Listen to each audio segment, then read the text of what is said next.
So, just-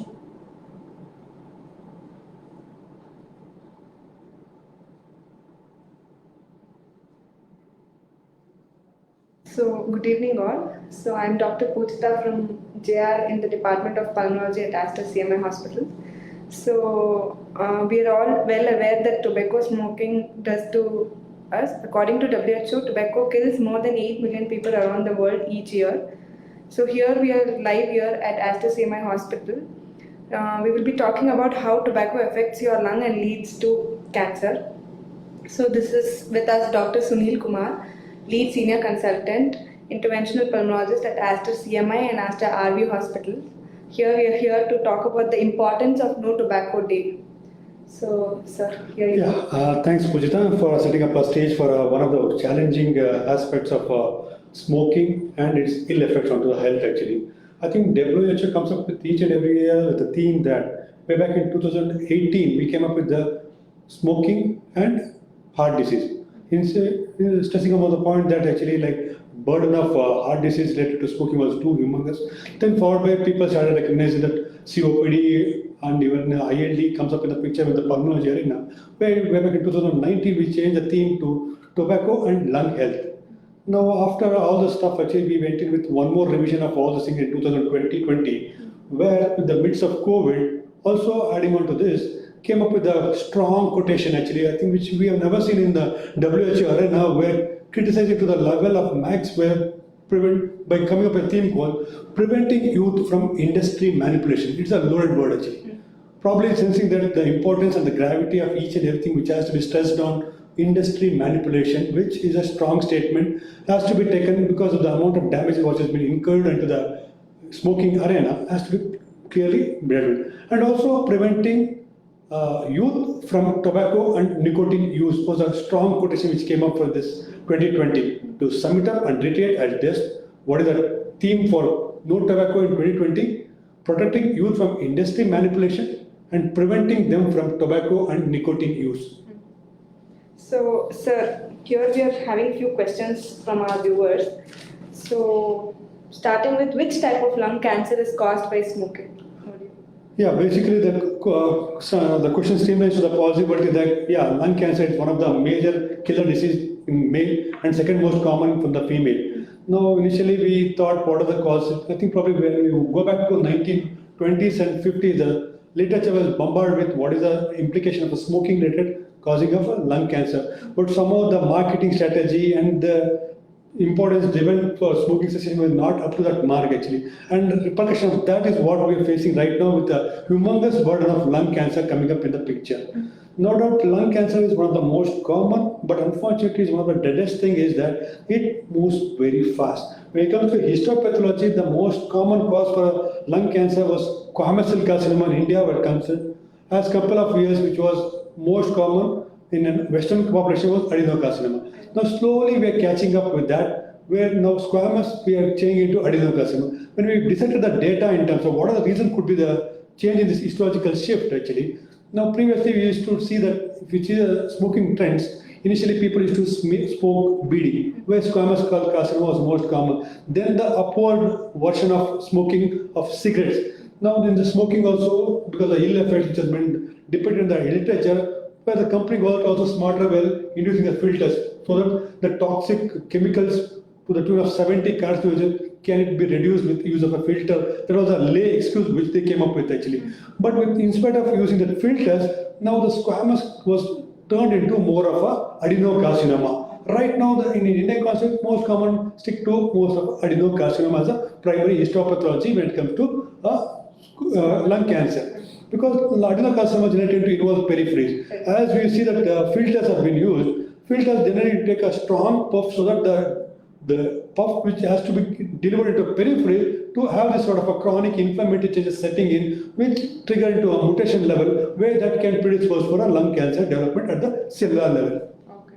So you tell adeno is due to strong inhalation and squamous is due to the center predominance. So going with that, how quickly does this lung cancer progresses and what is the trend of the cancer, sir? So, I think you have seen that, I think your word was very clear actually, 8 million deaths related to smoking. To sum it up, we have one death in every 6 seconds because of smoking related mortality. Now, the scary part of an Indian context, it is 35% adult smoke. 35% is a too humongous amount of, but unfortunately in that, not only the males are the predominant smokers, unfortunately 48% is because of the male smokers. The new data which is coming up where 20% of female smokers also adding on to this makes things much more scarier. Now when it comes to your most common symptoms which generally tend to present with, it depends on the intensity of smoking, the duration, the type of smoke. I think we know that it's more into tobacco smoke and smokeless also which is existing in the literature. With the non-smoke like categories comes up, your gutka, khaini, all these things comes up will predominantly have more of a oral and pharyngeal and esophageal carcinoma are the most common precipitating factor for this. As compared to smoke, which generally tend to travel into the lungs, where that is a primary nidus, where that all these histophysiological changes do trigger. Generally, now anybody who comes with cough, fever, breathing difficulty, cough with hemoptysis. And mind you, at the back of the mind, the most common disease process like tuberculosis also has to be kept in the mind, which both of them as a mimics. But unfortunately, we always try to develop on the age factor as a risk factor for smoking. We always think that 70s, 80s are the age where this cancers are most predominant. But unfortunately, we are seeing lung cancer and also with as young as 20 to 30 years also. It's a sort of an eye opener. So age is not a barrier for any sort of a lung cancer. With the epidemic of tuberculosis, be cautious in terms of dissecting this particular things so that we can address in a comprehensive when it comes to symptoms of fever, cough, breathing difficulty, and any cough with hemoptysis. Where the next level of investigation help us to delineate these two things, where the sputum examination, if A becomes a positive, strongly in favor of tuberculosis, as compared to somebody with an X-ray with a mass lesion, or any pleural effusion, or any sort of a central airway getting collapsed, presenting with chest pain, with X-ray features. Always think about the pretext possibility of a cancer in the back of the mind. So, as we all know, sir, the sex predominance, like how is it males and females are more affected by the cancer. So, what is the etiology? What is the base of? See, more or less, like etiology remains the bottom line where the genetic factors actually. Genetic factors is a major role where male and female. Predominantly when somebody has some sort of an ancestral history and also some of the risk factors like smoking where nicotine smoking with more than 70 carcinogens which has been delimited in the literature also. On top of that, occupational hazards like asbestos exposure. If you see that smoking, if it is 1%, adding on asbestos can exponentially increase your risk of developing lung cancer to the tune of 3 times. Now this comes to male. As compared to females, we have seen that non-smokers with predominantly adenocarcinoma has been there at the back of the mind, so that these are the most common things which show that genetic predisposition. On top of that, some sort of occupational, some day-to-day activities which is predisposing for them to get into a mutation mode and get into this particular cancer as a predominant manifestation. So, as usually, like now we've discussed the usual signs and symptoms. Anything more which predominantly, usually initial findings we. Yeah, Pujita, that was a wonderful question, but why are we so scared about this particular lung cancer? If you see bladder cancer, prostate cancer, colon cancer, put together the mortality is very less compared to lung cancer. Means to say that if 18 million is added on to the per year, 16% die. 16 million die within a span of 1 year. Means that the rapidity in which the mortality is acquired, now that needs us to move towards the leftward shift where pick them at earliest. Don't go sit with the possibility of a TB. Now, yeah, one point of time, make a judicious attempt to pick up this particular TB. If not eliminated, then think about the protect possibility of a cancer based on your smoking history and the constitutional symptoms and the X-ray. Now, X-ray is the initial marker. Then, if you feel that there is any suspicion on an X-ray, better modality to delineate much better lung pathology is your CT scan comes up, where to the tune of 60 to 70% can be picked up by CT scan. Now, if any sort of a nodular lesion or a nodular mass, anything less than 8 millimeters, no brainer. If anything more than 8 millimeters, I think probably you need to keep a close watch in them by repeated imaging modality to help us whether there's any rapid in progression of the disease, progression in the size of and the diameter of this particular lesions, which points out the possibility to tease out by doing a biopsy. Now, this is a big arena in terms of CT scan has been done. Yeah, small lung lesion. How far? As a part of a fraternity of intervention pulmonology, where I come from, where we need to hunt for this particular biopsy samples at the earliest, so that we can get this diagnosis teased up at the earliest, so that we can catch them early. To give the scariest part, if any patient with lung cancer comes to our OPDs, it is always in the advanced stage. Never we pick up in stage 1, 2. It is predominantly 3B and 4, which is nothing but an advanced stage with limited options in terms of treatment. So that is very disheartening. So now we need to stress upon the diagnostic modality, which is give us an answer, so that we can streamline this whatever we have learned in terms of treatment of lung cancer and the leftward shift, so that we can have an effective outcome from this particular modality. Yes. Now, when it comes to lung cancer as a nodules, anything less than 2 centimeter, if I do bronchoscopy, as we all know that lungs is studded with multiple tube-like structures called bronchs. Now, the trachea divides 23 times to end up into alveoli. Now, where is the path for me? If there is any lesion in the 16th or the 18th generation, how am I accurately going and to stick my needle into that particular lesion, get the biopsy, teased out to the answer what I want.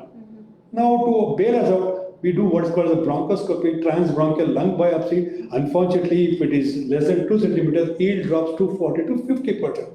The next version comes up where we can use a better gadget like radial EBUS, which is available at Aster CMI Hospital, where we're able to tease out this small lesion less than 2 centimeter at a sub-centimetric levels also, so that we can get the histology. And also we are studying with our radiology colleagues, which comes up very handy in terms of getting a CT guided biopsy also to help us into delineating this histopathology. Now the bottom line is tissue is the issue. Pick the tissue at the earliest, so that we can streamline the treatment modality, so that we can have a better outcome. To enumerate that, we have any sort of a cancer as per TNM classification divided into 4 stages. Stage 1, stage 2, stage 3 and stage 4. No doubt, as the number goes with, stage 1 is a locally aggressive tumor actually, where when we pick up the lung cancer at the earliest, there are modalities which can curtail the spread at the earliest by knocking off the particular segment or using radiotherapy into this particular scenario, so that the cancer can be arrested at the earliest, so that we have a better lifespan. More than 70% people survive 5 years, as compared to the extreme of stage 4, where the survival is less than a couple of months to 6 months is what has been documented in the literature. So we need to be very precise in terms of taking up the diagnosis, give the diagnosis, stage it adequately by using all sorts of modalities, including a biopsy and a PET scan, so that we can streamline the treatment modalities based on the patient's staging of the lung cancer.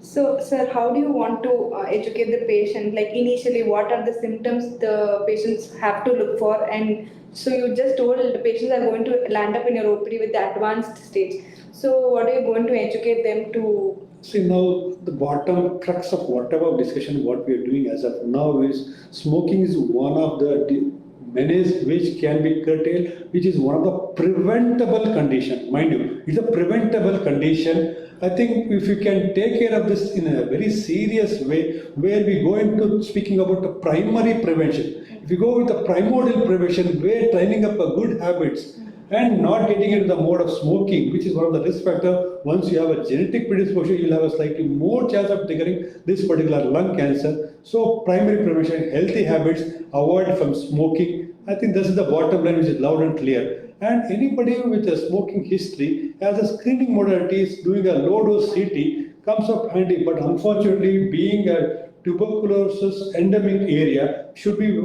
I think, weighing the biopsy thing with a very caution, where we have this sort of a multidisciplinary discussion, where discussion with your multi-speciality like radiology, oncologist and the pulmonologist give us a better idea in terms of how to address this in a comprehensive way, so that we can do justice at the early before we could tip into advanced stage with limited mortality and morbidities what we encounter in the lung cancer advanced stages. Okay.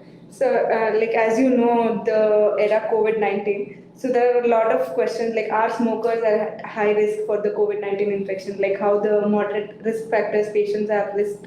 So are smokers are also at high risk?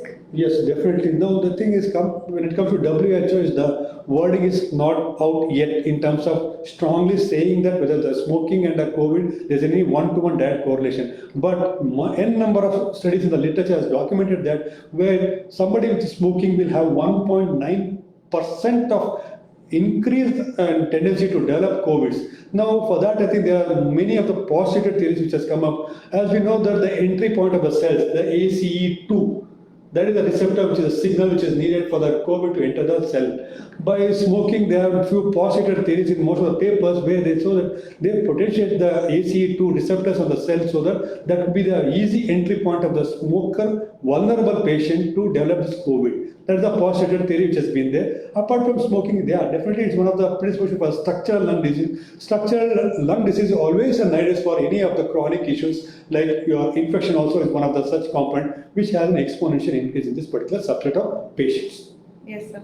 So, how nicotine replacement therapy going to help quitting smoking, sir? That's a wonderful question, Pujita. Now, nicotine replacement, when it comes to the genesis of how do you treat a smoking cessation? Smoking cessation is not somebody who smokes 10 cigarettes as compared to 20 cigarettes as compared to somebody who smokes 1 or 2 per week. Now, this is a sort of a varied distribution what we have. If somebody has a sort of a tendency to quit. Now, any OPD, I think 70 to 80% always people seek your advice in terms of, can I quit smoke? Can somebody help me out to get you out of the things? Now, this is a sort of an urge each and every patient comes to, and we should make that extra amount of effort in terms of asking them the history smoking. At the point go itself, we should start counseling them the negative effect of smoking and try to curtail them at the earliest. Now, smoking at the earliest, how do you go about? Now, explaining about the ill health of smoking, the chronicity of the problem, the negative repercussion in terms of predisposition for oropharyngeal cancers and the lung cancer, the mortality, the quality of life, all this thing has a bearing in terms of how this has to be submitted at the earliest. If at all, if somebody makes up their mind, out of the 70% people who comes to OPD, only 3 to 5% will be successful in getting out of this smoking habit. Now we need to think about why only this few small subset. That all depends on the number, the intensity, the withdrawal symptoms, all these things. Then come up with a new concept like behavioral therapy and nicotine replacement therapy through using a pharmacological therapy, where counseling the patient, the risk of your quitting smoking also drops.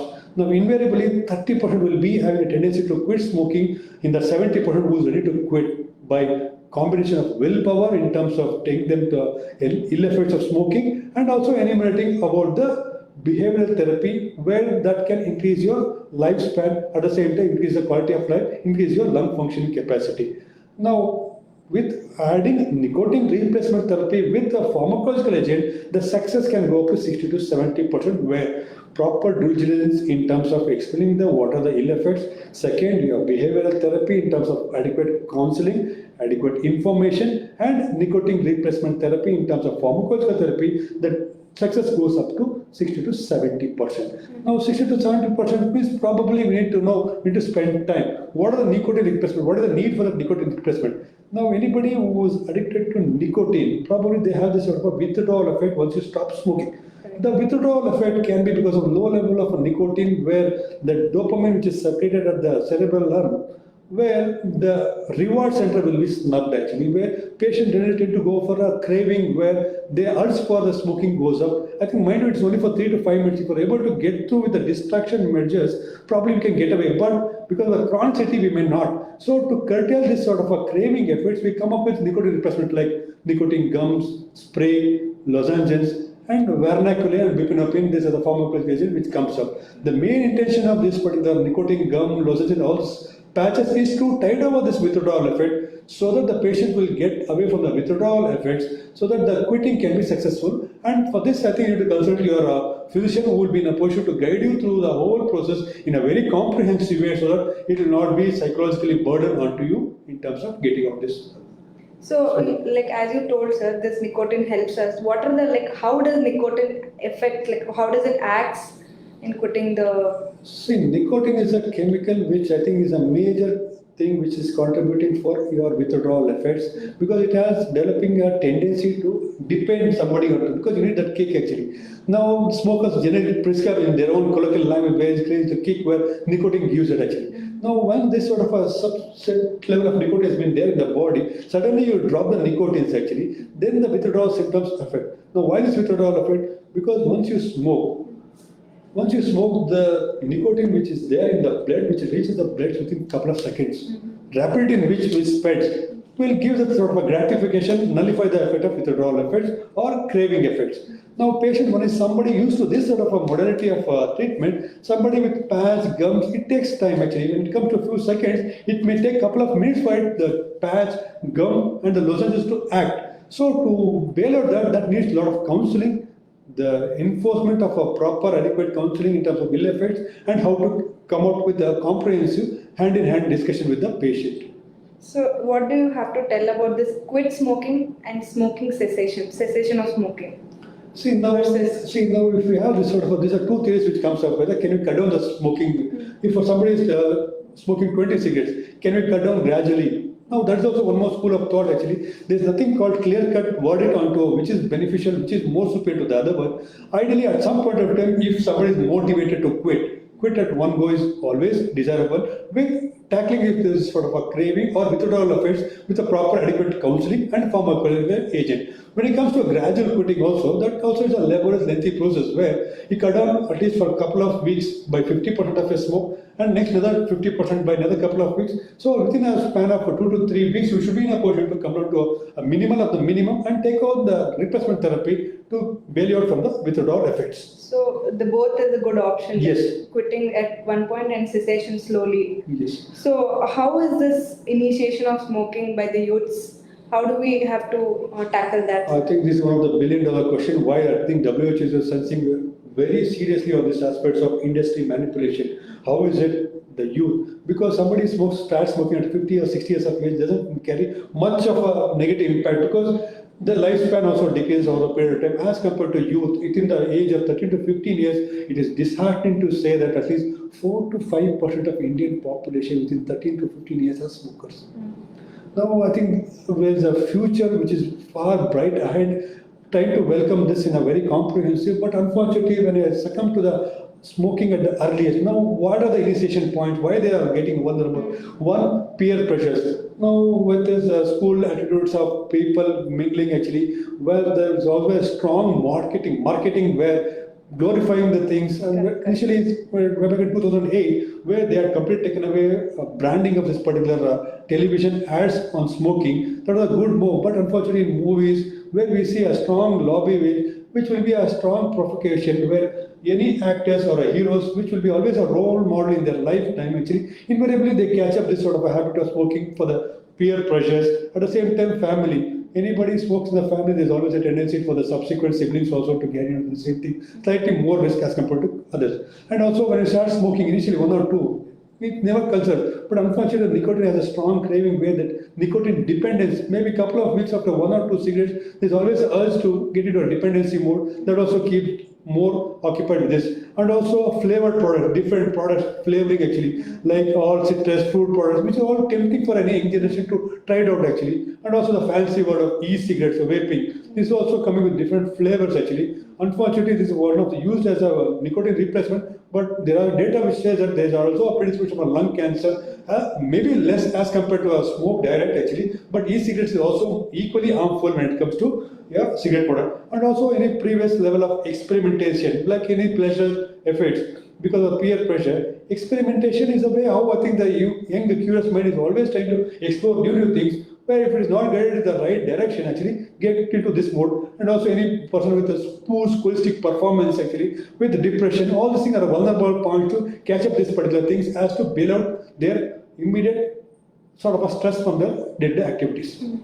So what do you have to tell, like what is the trends in smoking going in like 10 years ahead? See, now, Or 5 years that was a good thing actually. Like when it comes to initially 20 or 30 years back, we had this sort of a BD as a predominant smoking modality. So now it is then it's more into smoking into cigarettes. Now, after this health hazards, which has come up in the big way to at least curtail this particular marketing strategy and also, they now I think pacify people saying that filter cigarette is much less harmful compared to the filterless smoke. But now they're coming up with a higher amount of awareness, and the social media also coming up in the picture where the cigars have taken up the things, and at the same time when it comes to your outside atmosphere, where glorifying the concept of hookah and all stuff actually, where elite society always try to bank upon this thing, and that is always an impetus and also motivation for young people, if at all into cigarette, how to step up from BD, cigarette, and the hookah, and all those things. And these are all things, fancy things, which always excite the young minds.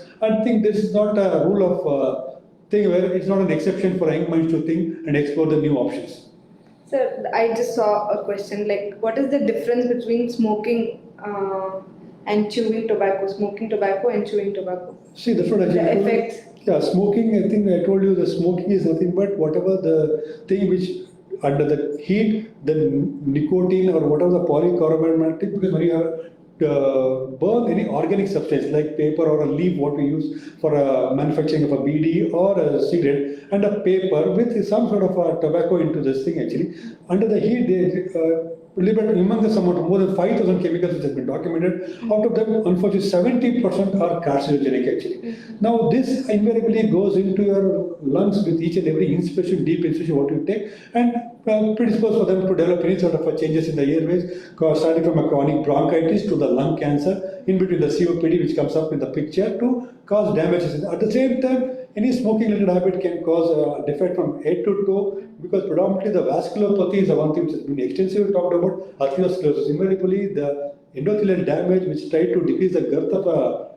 diameter of your vessels, so that decrease in the blood supply to the brain can present with a stroke, as well as decrease in the blood supply to the heart can present with acute coronary syndrome, because nicotine is one of the potent vasoconstrictor also adding on to this. And at the same time, any sort of a vessel like ulcers in the lower limbs are part of a peripheral vascular disease. Arteriosclerosis predominantly involve anything from the top to it. This is coming to a smoke. Smoke less. I think tobacco is one of the chronic irritant actually. Probably invariably people do use gutka and all those things where the oral mucosa will be exposed to. Invariably the chronic irritation causing mouth ulcers initially to start with, leukoplakia, erythroplakia, all this as a pre-malignant condition generally then predisposed for them to develop an oral cancer, and also a pharyngeal and esophageal cancer also predisposed with more of a tobacco chewing related complications.